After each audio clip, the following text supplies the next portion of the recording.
2 बजे रात को टेररिस्ट के लिए सुप्रीम कोर्ट खुल सकता है, लेकिन कश्मीरी हिंदुओं के साथ जो अन्याय हुआ सुप्रीम कोर्ट ने उसे सुनना नहीं और कह दिया कि क्या तुम इतने सालों से सो रहे थे।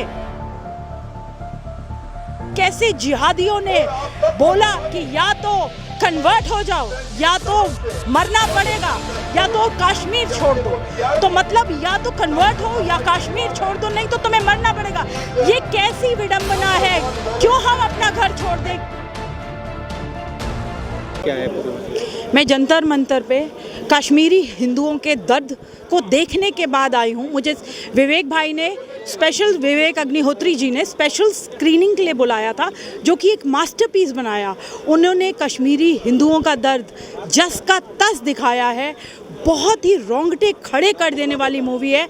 उस मूवी को देखने के बाद मुझे एहसास हुआ कि कितना दर्द है, कितना ज़्यादा अन्याय हुआ है कश्मीरी हिंदूज़ के साथ, और उसके खिलाफ मैं पहले से आवाज़ उठाती रही। और आज मेरा फ़र्ज़ बनता था कि सिर्फ मूवी नहीं देखनी, यहाँ जंतर मंतर पे आकर के मूवी को पूरा सपोर्ट करना है और ज़्यादा से ज़्यादा तक लोगों को कहना है कि इस मूवी को थिएटर में जा कर के ज़रूर देखिए। क्या मूवी के जरिए कश्मीर पंडितों को कोई इंसाफ मिलना चाहिए कि नहीं? देखिए, सरकारें आती रहीं जाती रही, मीडिया हाउस भी थे, सब लोगों ने, किसी ने भी सबने पल्ला झाड़ दिया, किसी ने भी इस अन्याय के खिलाफ कभी बात करी नहीं।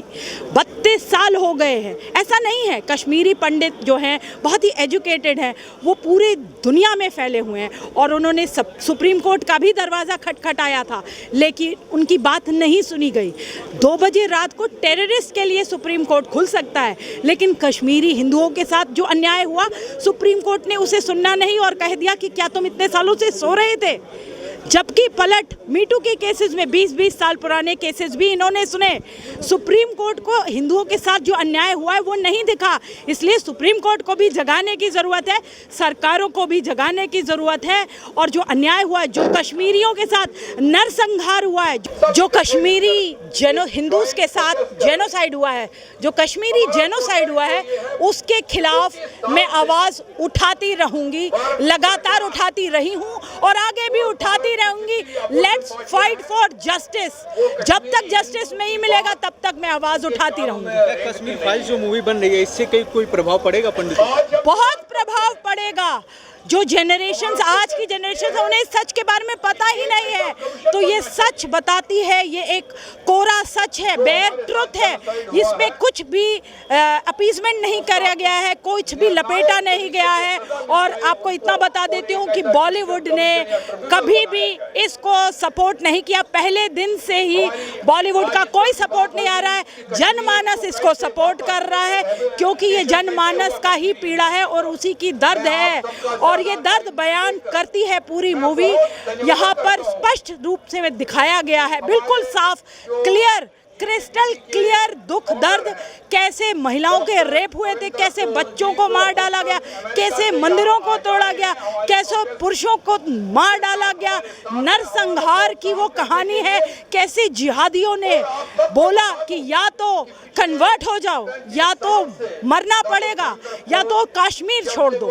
तो मतलब या तो कन्वर्ट हो या कश्मीर छोड़ दो, नहीं तो तुम्हें मरना पड़ेगा। ये कैसी विडंबना है, क्यों हम अपना घर छोड़ दें, क्यों हम कश्मीर छोड़ के जाएं, वो हमारा घर था। देखने में अभी भी आ रहा है, कश्मीर फाइल जब मूवी शूट हो रही थी कश्मीर में, तो वहाँ पे पूरी मूवी शूट होने नहीं दिया, वो हिमाचल में शूट हुआ है। क्या लग रहा है, आज भी डर है कश्मीर से? आज भी वही डर है। जिहादी आज भी कोई काम नहीं होने देते। और जिहादी आपको क्या लग रहा है, हर जगह बैठे हैं, बॉलीवुड में ग्लैमराइज करते हैं टेररिस्ट को। 2-2 बजे सुप्रीम कोर्ट खुल सकता है, लेकिन इस मूवी में बात नहीं हो सकती है। कपिल शर्मा शो पे ये मूवी का प्रमोशन नहीं हो सकता। हर एरी गैरी मूवी का शो, इस शो पे प्रमोशन होता है। तो कश्मीर फाइल्स में क्या दिक्कत है, वहाँ पे उसका शो नहीं होने दिया। एनडीटीवी ने बोला प्रोपेगेंडा मूवी है, बिना देखे 1 महीने पहले, 2 महीने पहले एनडीटीवी को कैसे पता चल गया कि ये प्रोपेगेंडा मूवी है। तो ये सरासर एक षड्यंत्र है कि सच्चाई को रोकना है, सामने नहीं आने देना। जो दुष्ट कर्म किए गए जिहादियों के ने जो किया है हिंदुओं के साथ वो बर्बरता को नहीं सामने आने देना, इसको वो रोक रहे हैं, हर प्रकार से वो रोकना, आज भी वो रोक रहे हैं। तभी मेन स्ट्रीम मीडिया इसके ऊपर बात नहीं कर रही है, कुछ भी नहीं हो रहा। लेकिन आप देखिएगा ये मूवी बहुत सक्सेसफुल होगी क्योंकि ये जन जन तक पहुंचेगी। आप किसको रोक सकते हो? कुछ लोगों को रोक सकते हो, लेकिन जो बड़े बड़े समूहों में यूनाइट हो रहे हैं, जो हिंदू यूनाइट हो रहा है, क्योंकि जब जब हिंदू बटा है तब तब हिंदू कटा है। अब हिंदू यूनाइट हो रहा है और जब हिंदू जाग जाएगा तो कोई नहीं रोक सकता, सरकारें को भी हिला देंगे। वजह ये है कि देश के लोगों को हकीकत सारी पता नहीं है कि हम कश्मीरी पंडितों के साथ क्या हुआ है। ये एक कहानी सी बन गई है। सबको थोड़ा थोड़ा हाँ कश्मीरी पंडित रहते थे कभी, लेकिन आज 32 साल के बाद ऐसा समय आ रहा है, लग रहा है हमें कि हम एक्सटिंक्ट हो गए। हमारे बारे में अब कोई जानेगा नहीं कि कश्मीरी पंडित भी कोई चीज़ थी। मोदी जी ने खुद एक्सेप्ट किया टीवी पर कि अगर इस सदी में कोई सबसे बड़ी त्रासदी हुई है वो कश्मीरी पंडित के साथ हुई है, लेकिन हमारा देश मानने को ही तैयार नहीं कि कश्मीरी पंडित के साथ क्या हुआ, कश्मीरी हिंदू के साथ क्या हुआ। आप लोग किस तरीके से बताओगे अगर लोग नहीं जानना या भूल जा रहे हैं तो? देखिए, जिस तरीके से हमारे साथ मारकाट हुआ, आप हैरान हो जाएंगे। एक लेडी के साथ रेप हुआ और उसको बैंड सा पर 2 हिस्से कर दी गई। किसी की टांग काट दी जाती थी, किसी का सर काट के पेड़ से लटकाया जाता था। आप किसी को कोई चोरी छुप जाता था, उसका वहाँ गोली मार के उसको चोरी छुपी जगह भी मारा जाता था। आप देखिए, अभी विवेक अग्निहोत्री जी ने पिक्चर बनाई है, ये पहली बार इन्होंने ऐसा अपना दमखम दिखाया है कि मैं जुर्रत वाला आदमी हूँ। और इस पिक्चर में उन्होंने वो सारी हकीकत नहीं दिखा सकते, क्योंकि कुछ इंतहाइयाँ इतनी ज़बरदस्त हो गई हैं कि लोग, ये बर्बरता है, लोग देख नहीं पाएंगे, बर्दाश्त नहीं कर पाएंगे उस चीज़ को। आज तक जितनी भी पिक्चरें बनी हैं कश्मीर के बारे में, वो एंटरटेनमेंट बनी थी। ये पहली पिक्चर है जो बहुत हद तक दिखा चुका।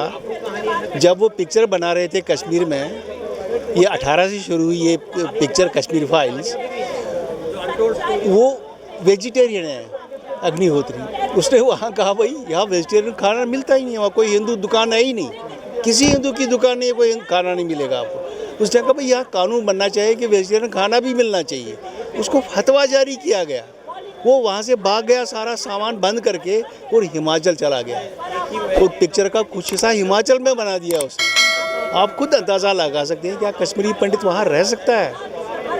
अब गवर्नमेंट कह रहा है हम जी कश्मीरी पंडितों को वापस ले जाएंगे, लेकिन क्या हमारी सोशल सिक्योरिटी नहीं है वहाँ? जब तक हमारा वहाँ लोकल आदमी हमें एक्सेप्ट नहीं करे कैसे जाएंगे? घर घर तो आदमी पुलिस नहीं रह सकते हैं, सिक्योरिटी नहीं रह सकते हैं। हमारा घर था, हमारे पीछे जला दिया गया, ज़मीन ही हमारी डिस्ट्रेस आए औने पौने दाम पर बेच दी हमने, क्या करते हैं? बीजेपी सरकार बोल रही है कि जो भी कश्मीर में चला गया था पंडितों का वो दिया जाएगा। देखिए, मे भी मोदी सरकार सोच रहे उनकी मंशा ठीक है, लेकिन ग्राउंड रियलिटीज ही ठीक नहीं है। अभी जितने भी वहाँ मोटिवेशन हो रही है बॉर्डर पार से, अभी भी लोग गन उठा रहे हैं। आज गन उठा रहा, कर मारा जा रहा है।